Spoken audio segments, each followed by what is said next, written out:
اعوذ باللہ من الشیطان الرجیم بسم اللہ الرحمن الرحیم۔ السلام علیکم۔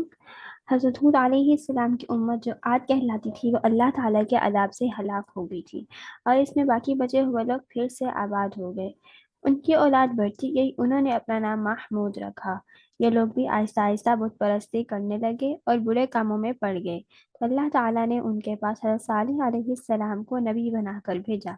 انہوں نے اپنی قوم سے کہا کہ اللہ تعالیٰ نے قوم ہود کے بعد تم کو سردار بنایا اور زمین پر آباد کیا۔ تم زمین میں بڑے بڑے محل بناتے ہو اور پہاڑوں کو کاٹ کاٹ کر اس پر بھی گھر تراشتے ہو۔ تم اللہ کی نعمتوں کا شکر ادا کرو اور زمین میں فساد مت پھیلاؤ۔ ان کی قوم کے امیر اور سردار لوگ جو غرور کرتے تھے، انہوں نے ان غریبوں سے پوچھا جو حضرت صالح علیہ السلام پر ایمان لے آئے تھے کہ بھلا تم کو یقین ہے کہ صالح کو اللہ نے نبی بنا کر بھیجا ہے؟ ان غریب ایمان والوں نے کہا کہ ہاں، ہم کو یقین ہے کہ حضرت صالح علیہ السلام کو اللہ تعالیٰ نے نبی بنا کر بھیجا ہے۔ اس میں مغرور امیر کہنے لگے کہ اچھا، تم ایمان لاؤ، ہم تو ایمان نہیں لاتے۔ ان امیر لوگوں کو یہ تعجب ہوا یہ تعجب ہوا کہ اگر اللہ پاک کسی کو نبی بنا کر بھیجتے ہیں تو ہم امیروں میں سے کسی کو نبی کیوں نہیں بناتے؟ حضرت صالح علیہ السلام برابر اللہ تعالیٰ کا پیغام ان کو پہنچاتے رہے، مگر کوئی ان کی نہ سنتا، بلکہ الٹا مذاق اڑاتے۔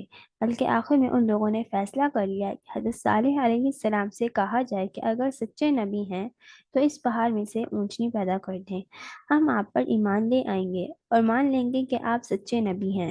حضرت صالح علیہ السلام نے اللہ سے دعا کی، اللہ تعالیٰ تو سب کچھ کر سکتے ہیں۔ اللہ تعالیٰ نے حضرت صالح علیہ السلام کی دعا قبول کی اور ایک پہاڑی سے اونٹنی کو پیدا کر دیا، لیکن ان کی قوم میں سچائی دیکھنے کے بعد پھر بھی ایمان نہ لائی۔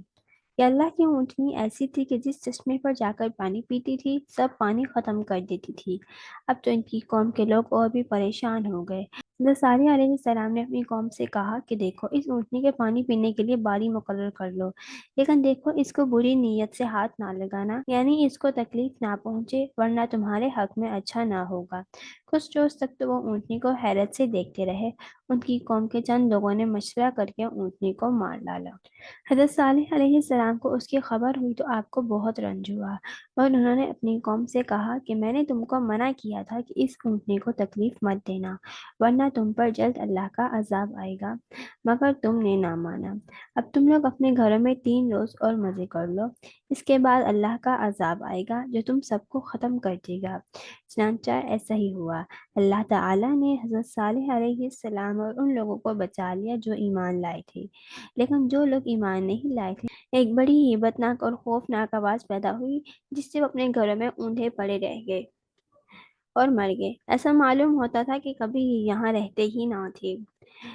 جو لوگ خدا کے حکم پر نہیں چلتے اور پیغمبروں کا کہنا نہیں مانتے، ان کا یہی حال ہوتا ہے۔ اللہ پاک ہم سب کو اپنے عذاب سے بچائے اور اپنی اور اپنے رسول کی اطاعت نصیب کرے۔ آمین۔